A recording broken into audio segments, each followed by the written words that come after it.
Hello, we are live. Welcome to the SLOB show. Hello, Roker. Yay, yay. What's I up? think we're live everywhere. We should be good right now. Let's see. Yes, we're live. Hello, Dr. Perry Falls on Instagram. First one in on Instagram.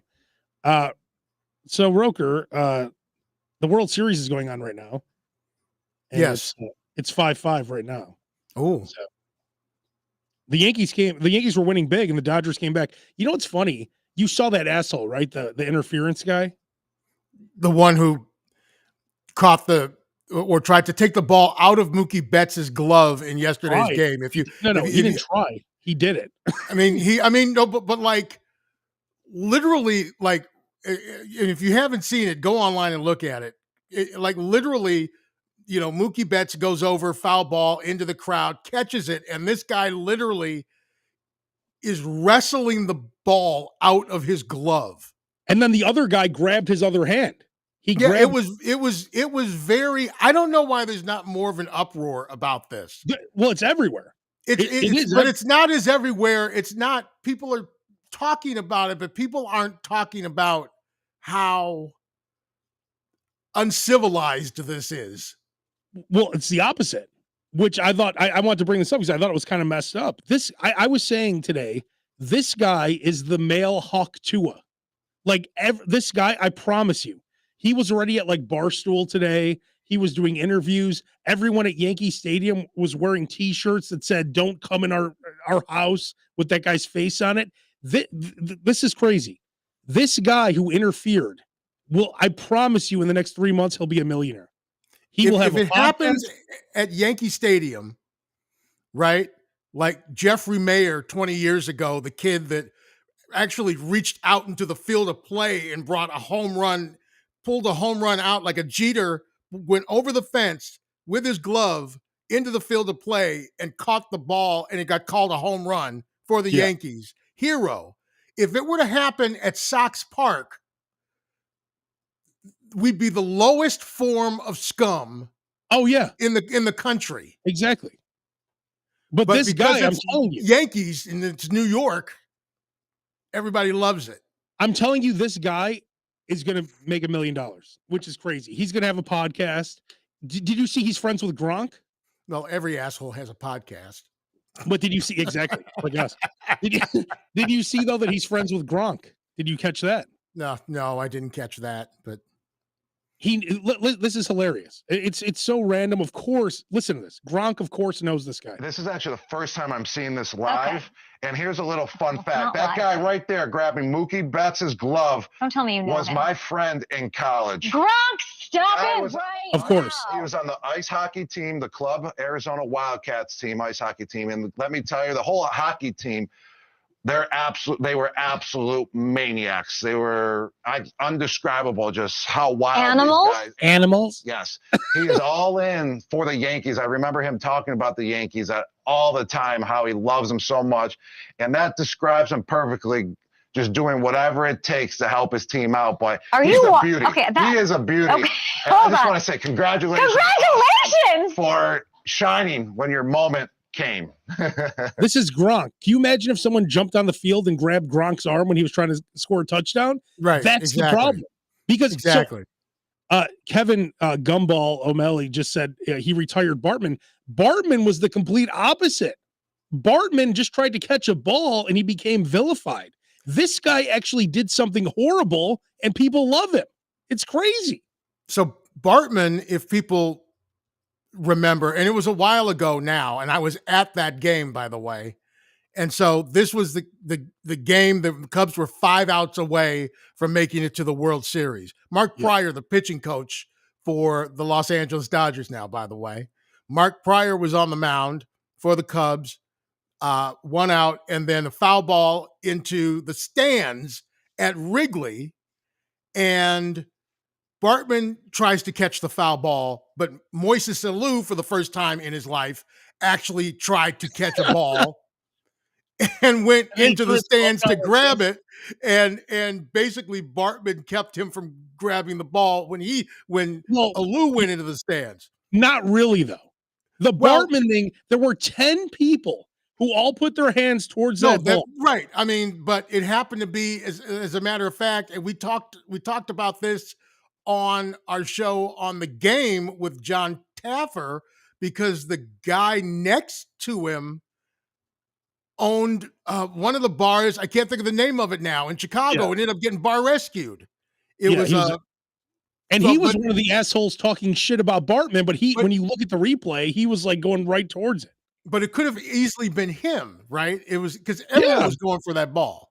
So, and by the way, I was at that game and I've never like felt a crowd like turn. Yeah. Like I know they had to like escort Bartman out for his own safety. Yeah. And they had to escort him out for his safety. He would have been torn to shreds. It was like really, it was ridiculous. Kind of scary. It was scary. And here's the thing about Bartman too. He had multiple chances to become famous based on this. He wanted nothing. All they did was ruin Bartman's life. He had to move. I think he moved to another state. He didn't want to talk about it. When the Cubs won the World Series in 2016, they offered to bring him back. He said no. The Marlins offered him season tickets after it happened. Like Bartman really got fucked in the situation. The Cubs ended up giving him a ring. They did give him a ring. I don't know if he accepted it, but I don't think he accepted it. I don't think he accepted it. He never made a dime. He never wrote a book, did an interview, was on 60 Minutes, nothing. No. Never. But he's again, now here's the thing. That was 21 years ago. Had that happened last night, he would have had multiple, more opportunities to he'd do be on like TikTok. Right? Exactly. But you got to give Bartman props for not exploiting the situation. Hello. There we go.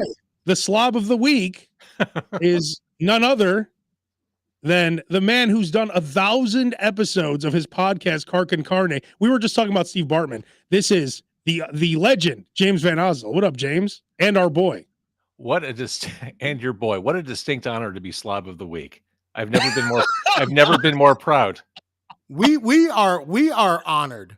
How many Cark and Carnes has there been now? 1,003? I just recorded 2 new ones, so I'm at 1,002. Yeah. 1,002. So we've only got 900 to go, Abe. Yeah, exactly. And we're there. And we've been doing the slob show. Like we looked it up a few weeks ago. Like Roker and I averaged something like, I don't know, 10 episodes a year based on when we started. He did like more in a week than we did in a year. Yeah. Like during the pandemic. Incredible. During COVID, I think he did 700 episodes. I did 200 over that year and a half. Now I've said from the get-go to both of you guys, like the slob show should be like your full-time jobs. Like this is such a fantastic thing. You're providing a public service. It's really good. Like I want more slob show. I think this is such a perfect that. Well, we deliver once a week sometimes. The world needs more slob show. Yes, and it's live and on time 10% of the time. Exactly. Yeah. Never on time. Hey, at least we've made it Wednesdays at 9:15ish Chicago time, which is the time everyone wants to, tune into a podcast. All right, so I'm going to share this from Abe's social, right? So, do I want to share this? I don't know what you're sharing. As long as it's not mine. The live feed. Oh yeah. Oh yeah. I thought you meant you're sharing something with us right now. No. Oh yeah. Share the broadcast. Let everyone can enjoy it. That's right. Look at that. I missed you this year, James, at Riot Fest. I was very sad. I know. I was out of town. You would not be in attendance. It's usually the only time of the year I get to see you. We do a man hug, and we do a sweaty in a dirt field man hug. Yes. Wait, hang on. I'm slob of the week. That's right. On the slob show. Exclamation point. There you go. Watch here. Share now. So James, your mission today, of course, but let's chop it up a few more minutes before we get to your top 5 food places. So why didn't you go to Riot Fest this year? I was out of town. Oh, yeah. I physically was not in the state of Illinois. Otherwise, I was at would've gone. Aftershock here, which is have you been to Aftershock ever? I have never been, but I saw all your pictures and videos. There's not a rock band you didn't talk to while you were there. It was well, so we had this they built us this air conditioned mobile studio. So like everyone else, I swear to you, was sitting. Well, I think it's kind of the same thing at Ride Fest. They were sitting outside in the hot sun at picnic tables, and then we had this beautiful trailer, air conditioned. It had a bar, built-in microphones. It had a guitar. Like we had everything. So when you're at Riot Fest is amenity free for the media. Absolutely, it is picnic tables. It is Barely. right behind the stage. So I mean, unless you have headphone amps, like your guests can't actually hear you talk. It is about as no frills as you can imagine. The opposite of your experience. Well, but that's how it was at Aftershock. Besides us, so you think about all the bands. It's like you can either go in this air conditioned trailer or sit here amongst 200 people in the hot sun. Maybe they have a chair you could sit on. You'll probably have to lean up against a fence. Like that's kind of like what we were dealing with. So it's like we got everything. Of course, it looked awesome. It looked awesome. Yeah, no, it was great. And now, so we have this mobile trailer now, and they're talking about bringing it to Sick New World in Vegas next year, which Metallica, Linkin Park. So that's pretty cool. Maybe Riot Fest. Which brings up a question that I have for you, JVO, radio veteran that you are. What has been your favorite music festival to attend? Oh, it's Riot Fest. Hands down. Just musically, it's more aligned with what I'm into. That's it. And getting there sucks. It's never a pleasure. Oh, God. I was actually okay with moving to Bridgeview, which was the plan up until the 11th hour. But once you're inside, it's awesome. Getting to the park is hell on earth. Once you're there, it's fantastic. Getting there and leaving there is brutal. Yes. You will get your steps in. Oh my God, yeah. But no, I love Riot Fest. I haven't been to Lollapalooza since 2006. Wow. Well, they haven't had a lineup really that we would. They haven't had. I that's it. You know how it's like. I think I turned into my father or something I don't like buy that. That's when the Lollapalooza lineup comes out every year. I'm like, I don't want to see any of these people. Yeah, no, I hear people say that every year when Lollapalooza is announced, like, oh, you're just too old. No, what if the lineup is just too pop? And what if it just sucks? What if it's just Walmart by the lake? Both things can be true. I could be a man in my 50s, but I can also listen to cool new music and think Lollapalooza is not the place to hear cool new music. Yeah. Three things are true. I agree with that because they don't care anymore at Lollapalooza for rock fans. Now, but I get it. I understand. I mean, if you want these little girls from the suburbs, they're not going to come see a young rock band. They want to see the pop bands. I mean, they even have the what's the Korean pop called? K-pop. Oh, whatever. God. But look at you just mentioned Aftershock. That was a killer lineup. Sick New World next year. Amazing lineup. Yeah. I could list half a dozen festivals that either happened this year or have been announced that I'd love to go and see. Yeah. Riot Fest had Slayer, Slipknot, Pantera, Five Finger Death Punch, Iron Maiden, Judas Priest. By the way, I just saw Maiden last week for my however many time. They're so good. They're still the best of the best. Yeah, they're awesome. Iron Maiden, I saw them at the United Center in 2022. That was the best Maiden show I've ever been to. The set list was crazy. Yeah. They played, so I saw the same set you saw when I was at Aftershock. And even though I like the new album, they played 33% of their set from the new album. Yeah, I think this was a challenging set list. Yeah. The way they generally do it is they do one tour cycle supporting the most recent album, then the other tour cycle is just a hit fest. This is the album cycle. So it was Senjutsu and Somewhere in Time. So, the album from mid 80s, the new album, it was not for the casual fan by any means. On a related note, Allstate Arena, hands down, the worst place to see live music in America. Simply based on the seat width. Oh, yes. There is no way to not just sit shoulder to shoulder with whomever you're next to. Doesn't matter who it is. You have no choice. You can't squirm out of it. You are packed in there right next to your neighbor. It's like Wrigley Field before the renovation. It's like 100%. 1930 butt size for the seats. You know what I mean? Which is why we had our show there every year. Yeah, exactly. But yeah, No, Maiden is and still horrible the acoustic. absolute. I hold them in the highest regard. Bruce Dickinson's voice, the dude had throat cancer, still Yeah. holds up, is as good as it gets. Even on the off cycles like this set list, they still are. You could walk away thinking that was the best show I ever saw, even though I didn't hear Run to the Hills or Flight of Icarus or whatever.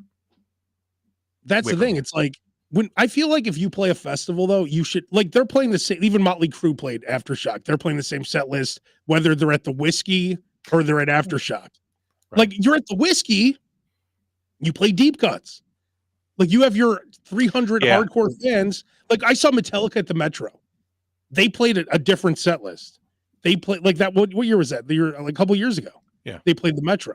They played a bunch of deep cuts that you would never hear. And it was when they were at Lollapalooza.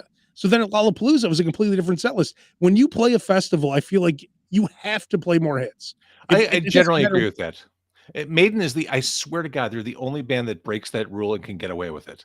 But yeah, for the other 99%, the other 99% of the bands, I completely agree. For a general audience, you have to assume no matter which band you are, when you play a show, it's someone's first time seeing you. And you got to make the fans happy, but also make those other people feel welcome, like they made the right decision. Right. Let me ask you guys this, because I've seen and I know you have too. I don't know if you have, James. If you saw the original Pantera, right? Live? No, I didn't. You never did? Oh my God. So I saw the original Pantera probably 10 times live. And I know you've seen them, Roker. I've not seen them in concert. I've been with them. And no. You were at the Metallica or the Manco shows where Pantera played. No, I understood, but I know the South Side kid, this black kid from the South Side. No, never really went to any Pantera shows. But you were there on stage. What are you talking about? Yes, but you were in the closet with like a broom. No, I never listened to the shows when I'm there or anything like that. Yeah. I met Vinny and Dimebag a million times, but as far as going to the show, but what's your point? Wait, I'm just thinking of us at the Pantera strip club now, and you never saw them live ever, all those times. Not that I can recall. No. See, that's the thing about Roker. You could take Roker to like the Beatles reunion show with like the hologram of John Lennon, and he would sit in the back and just drink the free beer. And if there were an open bar, I wouldn't see 5 seconds of it. That's what I'm saying. If you could eat and drink it, like I remember, I specifically remember being at Lollapalooza with you, and Soundgarden were playing, and it was pretty close to when Chris Cornell died, and I'm like, you're like, oh, I'm just thinking about you're drinking whatever in the back. I'm like, you don't want to see Soundgarden? You're like, nah. Then he died. I went out and saw him. It was awesome. It was the last time I got to see Soundgarden. But I can still tell everybody I was at Lollapalooza for Soundgarden.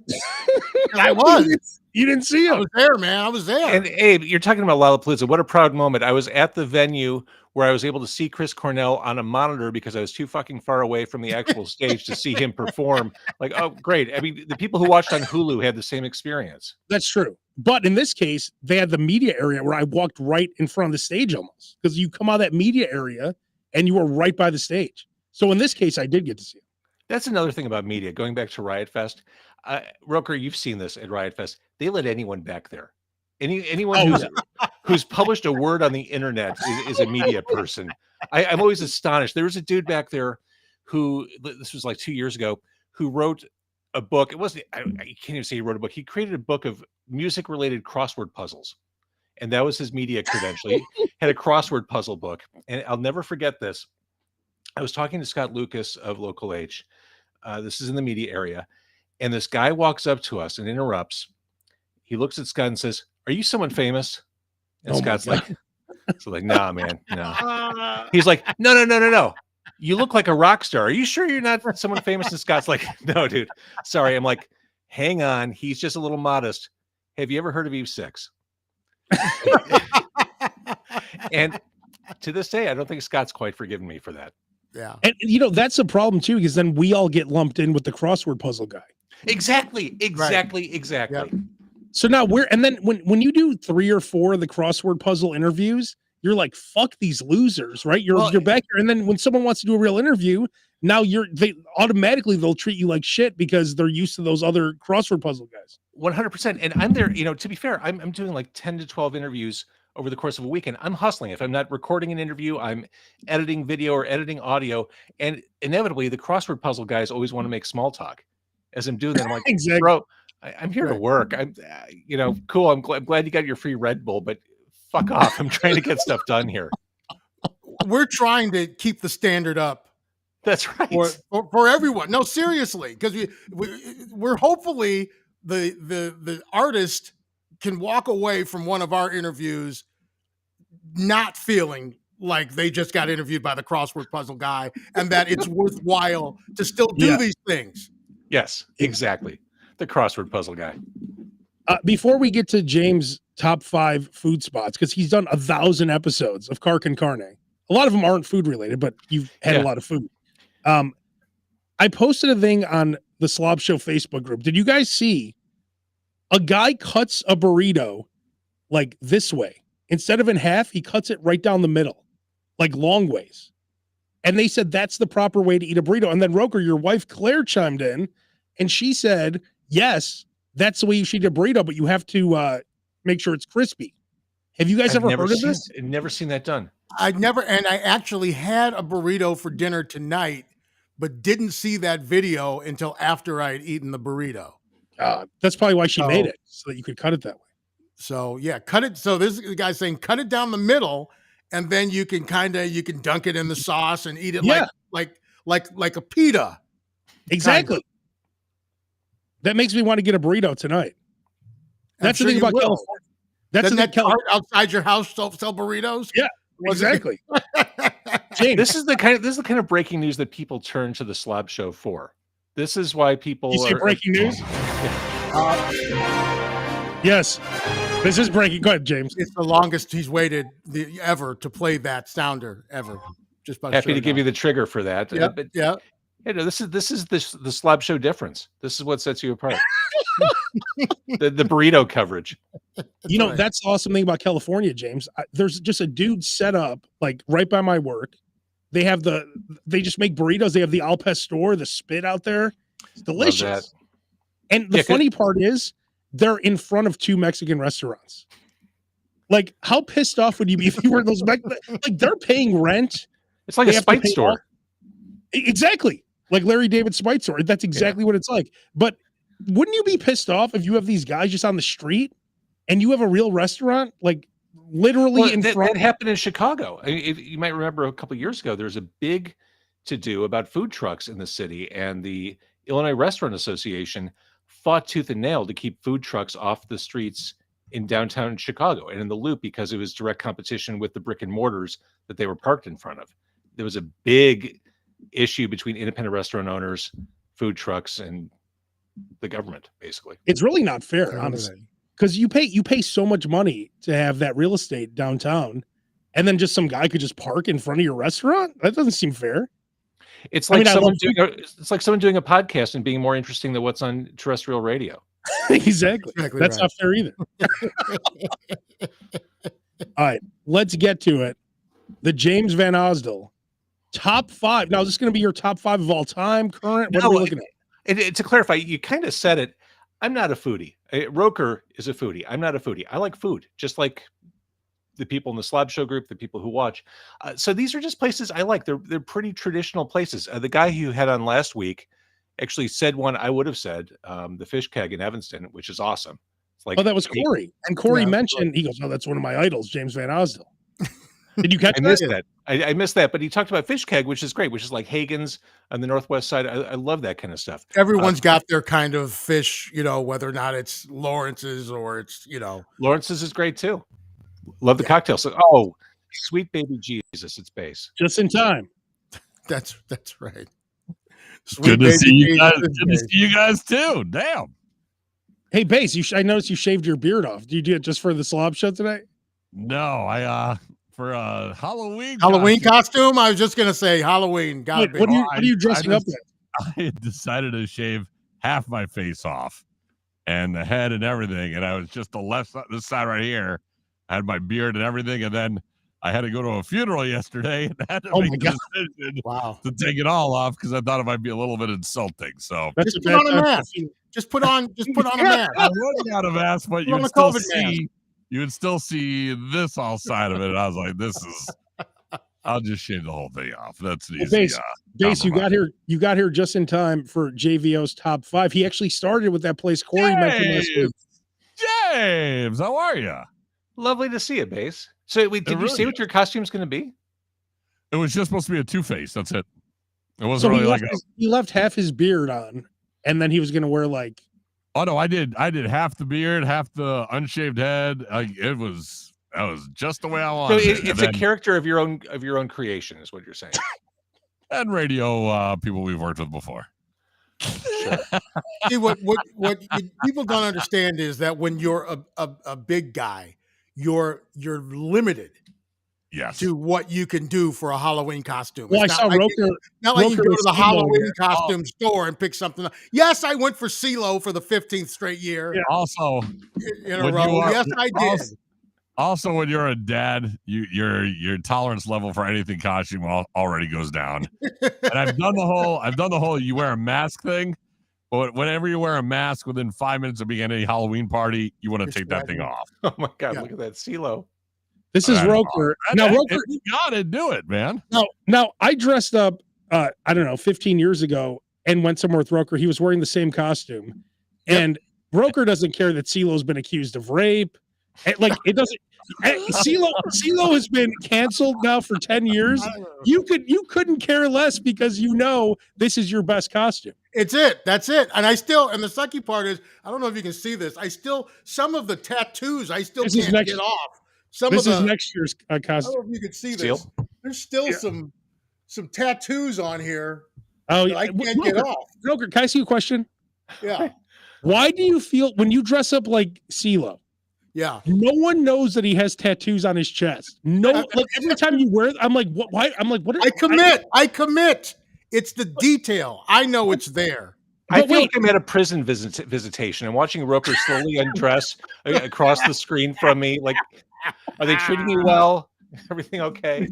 Welcome to the SLOB show, JVO. It's a little bit of everything. You never bud. know what you're Little gonna bit of get. everything. It's a You know what's goulash. crazy, James? It's funny you mentioned that because some lady called my show tonight and she said that her husband's in prison, and they basically go there and they get to like be with their husband for like 2 or 3 days. They just have sex. Yeah, in Wow. prison. They get those conjugal visits. visits. Yeah. That's But for crazy. 3 days? She said 2 or 3 days. It's kind of like going to she's locked up with him, and he probably just bangs her the whole time. Isn't that crazy? It's not the most romantic way to keep a marriage going, but sure, why not? Good for him. Exactly. All right. So James, the first place was what's that fish place called again? The fish keg. But that was an honorable mention. You were going honorable mention. Because, Okay. So again, I'm not a foodie. I'm just a guy who likes food. So I try to think about places that are affordable, all around. So I guess I'll just start. I love barbecue. I started my podcast, Car Con Carne, as a barbecue podcast. I don't get to the South Side as often as I could. So I'd love to tell you I go to Lem's all the time. I don't. It's awesome. So for me, I like barbecue from Hecky's in Evanston. It's Hecky's? Never heard of that. Hecky's is the closest thing to Southside barbecue that you can find north of downtown Chicago. So it's like 1900 Green Bay Road in Evanston. It is that classic Chicago barbecue, like done with an aquarium smoker, which means you can burn wood inside all year round, which is important in Chicago. The best thing for you on the SLOB show that Hecky's does is an item on the menu called the Mutt. For $15, you get a hot link, 2 smoked wings, and a half pound of rib tips over a bed of French fries. Damn. Done. Over the French fries. That's Done. pro. Sold. Deal of the century, the Mutt. Sold. Those are two of my favorite things. The hot Hey, link and Look the at this rib mutt. tips. Yeah, the tips are That's great. pretty good. Dang. It is the I closest. do love rib tips. Oh my God, they're the best. And this is the closest you'll get to authentic Chicago barbecue. Plenty of barbecue places, great ones in Chicago. Smoke is still, top dog. But I love going to Hecky's because it is that kind of authentic Depression barbecue experience. If James- you end up finding yourself over on the South Side and you do go to Lem's, okay, Next time you go to Lem's, which may be the first time you go to Lem's. But No, if no, you I've end been there a up few going to times. Okay, you do the Bang Bang, you go to Lem's, then you go right across the street to Brown Sugar Bakery and get some caramel cake. Get a slice of Ooh. caramel cake. If I do that, will you meet in me? heaven? Absolutely. Roker Absolutely. lives in Joliet now. He's not meeting you anywhere. For food, live in- I will. For food, we'll travel. That's we'll right. travel. That's Wait, right. where's Lem's? I've never been there either. And where is it exactly? Like, what is it on? Like 159th and like? No, Lem's is on like 76th, like maybe a mile east of the Ryan. East of the Ryan? Yeah, east of the Ryan. It's Yeah, a I'm not daytime going visit. anywhere close to there. I'm not So is going it to not- Inglewood for a piece of caramel cake. So it's Sorry, like boy. it's on the way to the Horseshoe Casino, right? Like if you're going by Torrance over there, kind of. No, not even close. I Oh, mean, but it's never still on the south side. Yes, not even close. It is between the Dan Ryan and the lake. It is between there. You No, will thank run you. into it. No, thank you. James, number 4. I will be more than happy to visit Evanston. Yeah, There you exactly. go. Pita Inn is probably Oh, I one of love the that place. one of the That most is good. affordable places for Middle Eastern food. It started in Skokie. Now there's one in Glenview, one in Wheeling, one in Naperville. Some of the best hummus in the city of Chicago. You can eat like a king and walk out the door for $10. And I've been going there- $10. Wow. Absolutely. I haven't been there in like 15 years, but I do remember being that cheap, and I can't believe it's still that cheap. I mean, now, to be fair, every restaurant has seen prices go up, and food costs have gone up across the board. So Pita Inn's no exception, but it is still one of the best deals in town. And for Middle Eastern, I would take Pita Inn over Sultan's Market any day of the week. That is Oh. good too, though. Sultan's Market is. Abe loves Sultan's Market. I wouldn't go that far. It's not that. When's the last time? When have I ever talked about Sultan's Market? Every time I ever went with you for Middle Eastern, we go to Sultan's Market. You gotta go to No, it's Sultan's Sam. Market. I think that's my brother Sam. He's the one. He loved that. No, I've been there with you. Oh, all right. Well, The thing I'm about marking making these lists, down in my Yelp. the thing about these lists, and I see this all the time with music lists, like end of the year lists. People try to impress other people with the list they create. With music lists, it's so terrible. It's oh like, yeah. oh yeah, Taylor Swift, Radiohead, and the unheard demo that was released on SoundCloud by some dude in Billings, Montana. Literally no one has heard. Like, fuck all the way off. So with that in mind, I'm not trying to impress anybody. This is just top of mind stuff. I love diner food. Probably, I'm guessing all you guys do. I love a good Monte Cristo. I love a good patty melt. All of it. Bed of fries. There's nothing high end about it. There's nothing special about it. But oh my God, I love White Palace in Chicago on Canal. White Palace is amazing. I love. Yep. Yeah. White Palace. I'll go there all the time. Well, I used to go there all the time. Not so much anymore. That I'm in Didn't they just have Joliet, like a but big that was- fire? Wasn't there a thing there? Well, Yeah, every someone year was shot in that's front of there earlier this year. Yeah, but- there's usually one time a year something happens. What they like to call a hotbed. Yeah, the yellow tape is usually there once a year. Do you guys remember how amazing Tempo used to be? Yeah. Oh, it was It used a to be- staple. You know, George Lucas I don't know if he still does, but he went to Tempo every day for lunch. George Lucas from Star Wars. I have never been there sober before, so I couldn't tell you what it actually tasted like. It used to be 24. Now they close early. It used to be we would go there every night, like after 3 a.m. It was the best. They had the best chicken salad sandwich. They have the best skillets. I love a good skillet.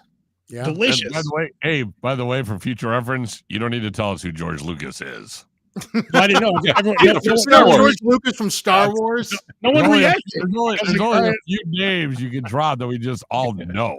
Well, no one said anything, so I'm like, oh, I guess they don't know. No, from Star Wars. No, because we all knew who he is. We all know who he is.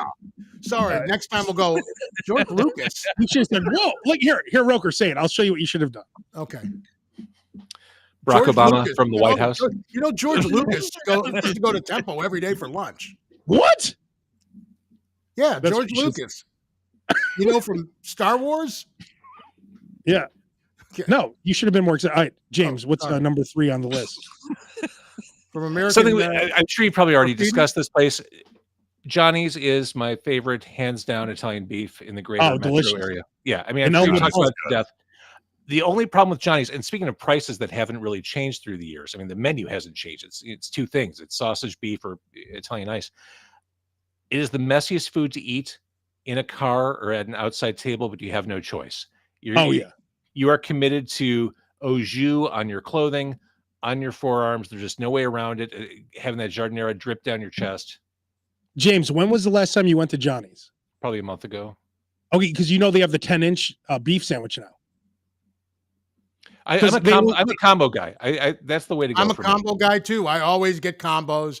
They always had just one size. Now they have a bigger size, 10 inches. Yes. That also should have been a better reaction. Everyone should. Whoa! Wait. Whoa! 10 inches. Wait, now everybody's got 10 inches. George Lucas? George Lucas? Hey guys. No, Johnny's is delicious. I have to admit, I was in the area just last week, and I was halfway between Johnny's and Gene and Jude's, and I went Gene and Jude's. Which, nothing wrong with Gene and Jude's, who I think have some of the most underrated French fries in all. They have the best fries. They're unbelievable, and I can't eat a lot of fries. I went the first time with JVO. I had never had Gene and Jude's my entire 24 years living here, and it lived up to the hype. It lived up to the hype. Really good. The depression dog, where you have to spend like 10 minutes actually getting to the hot dog. You have to ferret your way through the hot dog or the fries to get to the dog. That's why you have to get a double. You have to get a double dog. I always get double dogs. Always. You end up getting some fries, and you get the pepper in there with the fries. Delicious. As a surprise, there, it's fantastic. And they have that delicious mustard they have. I think it's Coleman's mustard. It's really good. So I'm intentionally avoiding things like pizza and hot dogs because too contentious, too easy for. It's your list. You can do whatever you want. Well, I'm trying to play along here. So I think Italian subs are underrated in Chicago. We have a lot of good options for Italian subs. I love Bari over on Grand Avenue. Yeah. And D'Amato's right next door. Both delicious. D'Amato's right next door. But the Italian with the hot giardiniera is so good. And I mean, it's total counter service. You order at the deli counter, you ring it up, and then you walk out with it. But man, those subs are magnificent. They are really good. I haven't been to Bari in a long time. I need to go back there. In fact, that's Sub Row in Chicago. You have Bari, you have D'Amato's, you have Vinny's, you have Tempesta. They're all on Grand Avenue, all right next to each other. So if you love subs, that's like the spot to be. It is. Sub Row. I think that's my done a sub bang bang. I've done that before. Okay. Because I lived in the West Loop, right? I live like blocks away from there. So I would go there all the time. I would get a sub at D'Amato's, and then I would get one at Bari to go. I'd pre-order one of them and then go on the other one. That way I had food for dinner and lunch. James, what is number 2 on the list? I think I went through all 5, didn't I? I think you went through 4. Hecky's, White Palace, Pita Inn, Johnny's, and that's all 5. Oh, wow. Oh, there we go. And no reaction. There we go. This is fantastic. It's the dinner. There has been a viral thing, I guess, happening lately with Italian beefs, where people are putting cheese sauce on it. Have you seen this? I've never been in Chicago or people in other parts of the country. I guess it started in Portillo's, where people on TikTok started putting. People have done that forever. That's not forever. New. Cheesy beef is. I've never done it. Yeah, I saw you talking about it. Like it's weird. Chicago, especially Chicagoans, do this thing where they hold certain food behaviors as sacrosanct. You can't violate these things. You can't put cheese on Italian beef. You can't put ketchup on a hot dog, and it becomes this very sanctimonious stance. Who gives a fuck? Like if it tastes good, eat it. Like I don't like ketchup on a hot dog, but I don't berate those who do. I just don't care. If I put mayo on a hot dog, I put whatever the hell I want on it. I didn't say there was a controversy. I just said that people are starting to do this move. Would you guys be down for it? That's all. Well, I put it on cheese sauce. I like having some mozzarella on it. I put it on social media, and about 90% said no. I would never do a beef like that. It looked like a Philly cheesesteak to me, so I think it looks good. It's cheese. Everyone loves cheese. Yeah, cheese is my favorite. Well, I grew up eating Tony's beef. My favorite beef place is Tony's Beef on 71st and Pulaski. And I grew up going to that place, and I'd always get cheese on it. Always. Like it was always beef and cheese. That was when I was a kid. Everyone did that.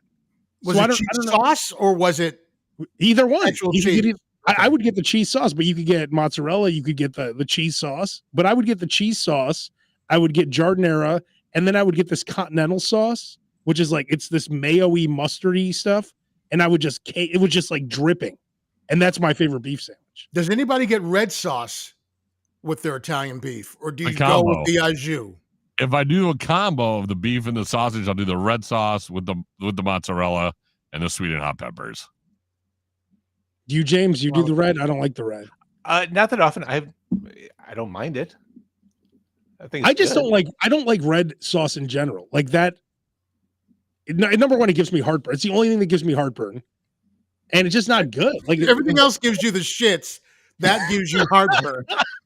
So you stay away from that. Yeah, but everything else you don't mind. Could you imagine if I was just thinking about this, like if I was single, right? If I went out with someone. Oh, you're not single? No, that's right. But honestly, like let's say I was. Could you imagine going out with a guy who immediately runs to the bathroom like while you're at dinner, and then I'm in there like 30 minutes? Like, how would that work out for me? Like, Kathy is just used to all this nonsense. You have no problem doing it when you go out with dudes. No, I know. I'm just saying though. Yeah. Like, could you imagine you're a girl and you're with some dude and he's like, "Oh, I'll be right back," and then like 48 minutes later he comes back, like after, and then starts eating again, like nothing happened. Yeah, like starts over. Yeah. I think that is not as bad as being with that same dude. Let's say it's Abe, and you're driving around and suddenly Abe says, "Hang on, there's a Planet Fitness. I need to drop in there for a couple minutes." What, do you need to lift? No, I have a membership here in case I need to take a shit while I'm on the road. You know, I used to do that, right? At Export. That's yes. Oh, That's why you Export, brought it sorry. up. Yeah. Oh, thank you. Oh, thank you. That's right. Wait, was I with you and I did that with you? No, you spoke of it heroically. Oh, okay. Gotcha. I was going to say, Abe, it's not as if you kept proud. this a secret.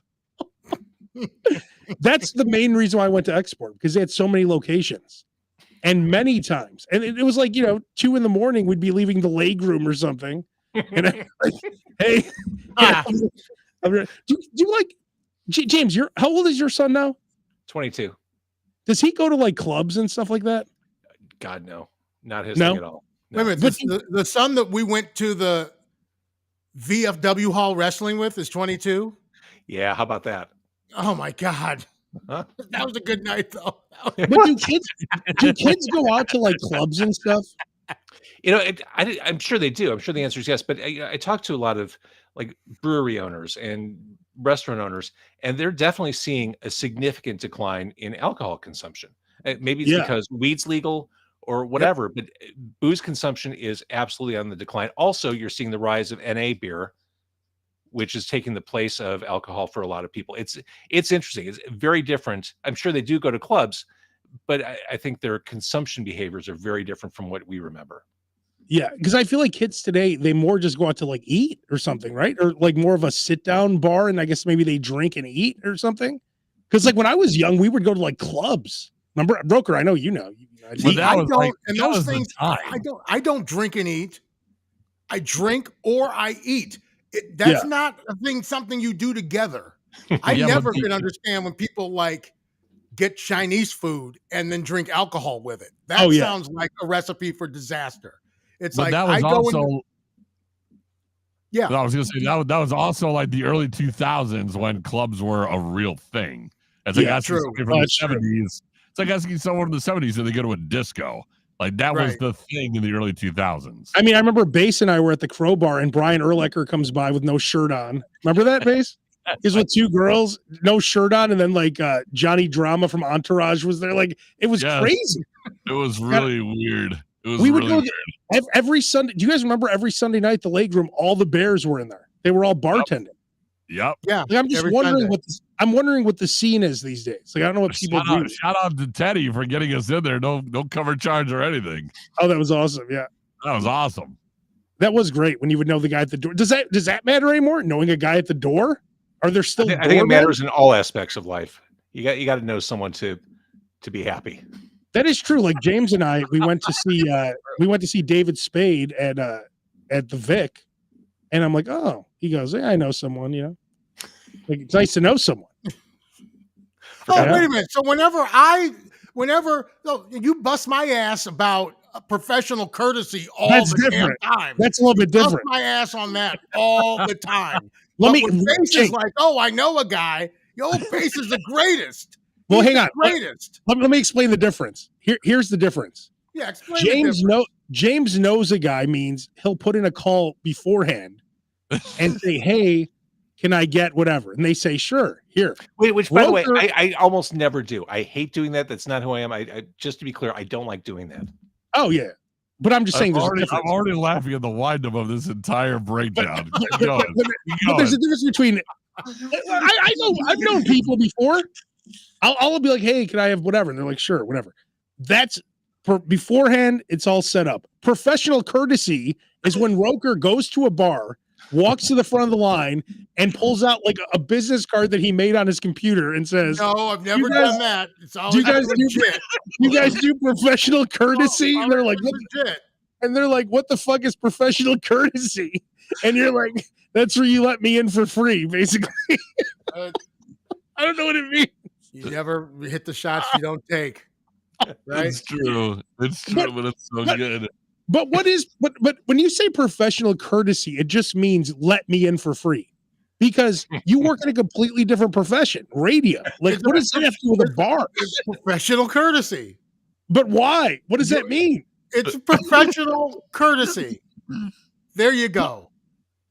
But I don't get it. Oh, so good. You're making tears come out of my eyes. Hopefully you're not ever working the door. Oh, it's so good. I mean, if someone asks for professional courtesy, you have to let them in, right? Now. See, I would never see, I'm just the kind of guy, like I haven't seen a movie in like 7 years in a theater because I just refuse to go and see it play for a movie. I was just like, we stumble over free movie passes. It used to be, right? It was just like, I'm not going to pay to see a movie. I know I sound like a complete total asshole right now, but it's like, no, I'm not going to pay. Remember when you had to pay cover charges to get into bars? Are you kidding me? Yeah, not you. You get professional courtesy. Well, shit, I'm not paying a cover charge to go in and buy stuff. Is it Sam's Club or is it a bar? You know what else was awesome when we worked at the Loop and they didn't give us free parking. You're like, I don't pay to go to work. I don't. That's not the point. The point is you pay me to come here and work. Oh, yeah, it is true though. Like we've all worked in radio so long that you do really become spoiled. I mean, it does become hard to pay for stuff, which is like, first world problem. Yes and no. I mean, I still buy concert tickets. I don't do the professional courtesy that often. No disrespect to those who do. But again, you're not doing professional courtesy. You're just calling a guy you know somebody, hey, can I get this happen? You're not going to the venue and marching up to the front of the line and showing a carne business card and going, can we do this? Yeah. Do you do professional courtesy? And the other thing is, I'm not doing it for myself. I'm not going into clubs and bars alone and asking for professional courtesy. You're doing it for you and Dan. Myself. You're doing it for you and Dan O. I'm doing it for me and the person and the people who I'm with. Honest to God, to me, it's no fun if I can't help somebody get in or do something or go somewhere or whatever. That's right. That's it. It's altruism. You're so giving. No, but it's true. It's not like let me go out today and go into a bar by myself for free. No. All right, fellas. Well, this was fun. Any final thoughts before we wrap this up? I want to do the bang bang. I want to do the bang bang with Roker. I want to do Lems and then the caramel cake, and then we can do it for free because professional courtesy. Black people don't do that shit. Black business, no way. Maybe we that shit don't work with black business owners, by the way. Yeah. We can call George Lucas and make this all one big happy party. In fact, when you go there, Roker, they make you pay double, right? They're like professional courtesy. That'll be $50 to get in. Get the fuck out of here. I mean, that doesn't work when you're getting food anyway, period, because like their margins are like 1%. It's like it's a ridiculously like brutal business to be in. I know it's all glamorous on TV and shit and Top Chef and everything. And it's just like what I mean, and you know this, James. It's just like it's a brutal way to make a living. Absolutely. Professional courtesy is just for like clubs and stuff. Yeah, exactly. So if anyone look at this is funny. Any club should be honored to have Roker in their establishment. Absolutely. That is absolutely 100%. Shout out to Josh. Oh, Josh Kurbis. Who would give me professional courtesy wherever he happened to be. Well, but you're friends with him. That's different. That doesn't count. You're like Roker. If I owned a bar, you would get in all the time for free. It wouldn't even be a question. I'm not like, no, go wait in line. James, could you imagine, James, if I owned a bar and you came and I made you wait outside? Could you even fathom that happening? I can't. It would be my last time visiting. Of course. Like, Roker, Josh is your friend. That doesn't count. Professional courtesy. I'm just saying, I'm just giving him a shout out because there were many times where he, would hook me up and put me in an area where I could bring the white women in and have a good time. Back in the day, in my younger days. Yeah, exactly. Back in college. Back when you were in college, when you were hanging out. It was in my 30s. Yeah, exactly. My favorite was at the apartment when we would be in one of those the private rooms, and you would take the drinks out of some girl's hands and give it to someone else. Go, that's not for you. That's for you. That was my favorite out of all of them. He would have all the Roker girls in there, and then he would be like, all right, that'll be $35 each. He would collect money from all the Roker girls. Now that's professional courtesy. I just assume they were drinking for free. You're like, all right, that'll be $35 each. We're about to pay. So good. Base's brother works security at the apartment, Roker. Do you remember that? His brother, John? You don't. No, I know you don't, because every time you would just ignore him. Yeah, he would come down to you. You wouldn't even look at him. Dude, I don't know. James, you're lucky I know what your name is, because I don't know. I don't even. If I hear a dude's name, it goes in one ear and out the other. Okay, maybe it's a radio thing. I have the same issue. I think this is one of my biggest social shortcomings. Is I will try all the mnemonics like, oh hi, Base, nice to meet you. 2 seconds later, it's gone. That day never happened. I'm the same way. And I don't want to be like that. I really don't, but it never fails. And the worst is after you meet someone and then you run into them and they don't do the courtesy of, oh, hey, it's me, Base. Oh, Base, great to see you. And you have to kind of claw at your memory to figure out who that person is. Can we all agree, unless we're close with someone, if you see someone in public and you say hi, just say who you are. Hey, I'm James. Nice to see you. This is why Claire is with me. Claire is not with me because she's my wife. Claire is with me to identify the people that we run into. She knows if I haven't said their name in the first 7 seconds. I don't want to be like that. I haven't introduced my wife. She will go, "Hi, I'm Dan's wife, Jill," and then I'll be like, That's "Oh, perfect. I know. I've known Base since. Oh, that's how I know him. Okay, good." Yeah.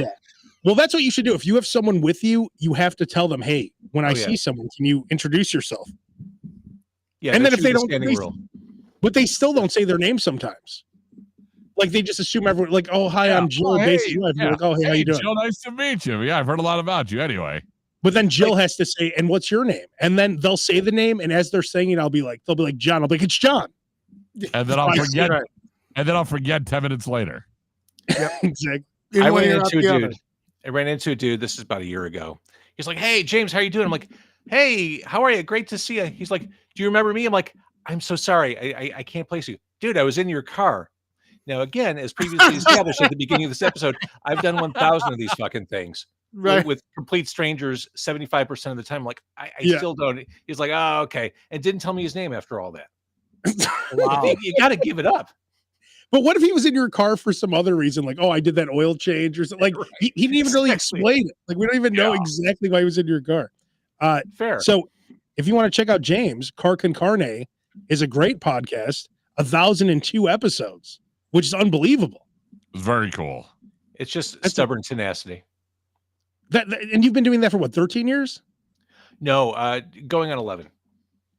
And the guy you started with, Mike Bratton, he did exactly what, one episode with you?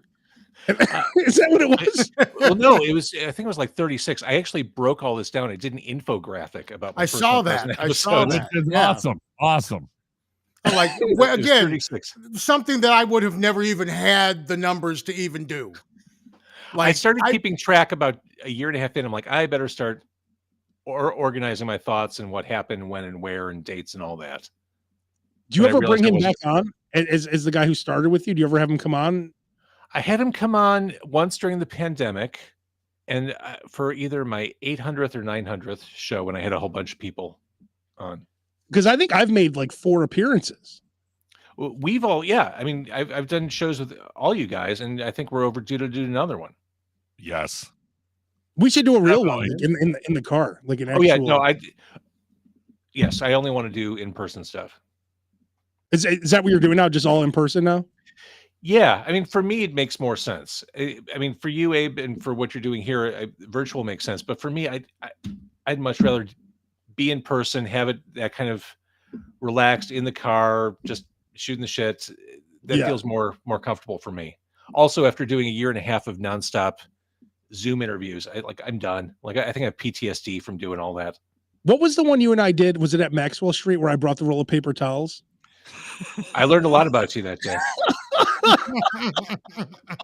I think that was my favorite one. Either that one or we went to Rickabenny's. Me, you, I think Base and Tim Virgin. And Virgin, yeah. And Tim Virgin. That was a good one. Mm-hmm. Yeah, that was awesome. All right. Well, check out Car Con Carne. New episodes twice a week about? Something like that. I mean, I released a 3-part episode 1000 this week as we're recording. So it's like 15 different artists and performers over 3 episodes. But generally, I average about 1.5 a week. And by the way, James, congratulations on your 1000th episode. Thank you. And this is being recorded, which I meant to record something 2 months ago when you put that out. And I just completely shit. Yeah, it's like this gig is kicking my ass. I can barely make it to this show. I get it. I got Gary Meyer. There you go. Roker, it's really hard to do this. Hey, dude. Hey, I barely make it to this show. I barely make it to this show. Hey, James, congratulations on 1,000 episodes. I know. All right. I know. I'm saying I didn't think twice about it. Completely on me. I didn't think twice about it. It's all good. I know. It's fine. It's all good. I didn't even know there was. I didn't even get asked to make a video. So you're one up. You're one up over me. I think it was just like a general ask. It was just like, oh yeah. By the way, I've got a 1000th episode. If you want to make a video. Well, I'm like, oh yeah, I definitely should make a video. You could have done professional courtesy and made it. I should have. I absolutely should. 2000th episode, JVO, we are there for you. Which will be like in a year and a half. Yeah. No problem. Yes. Thanks, gentlemen, guys. Have a great night. We'll see you guys next week. JVO, thank you again. Car Con Carne, check them out.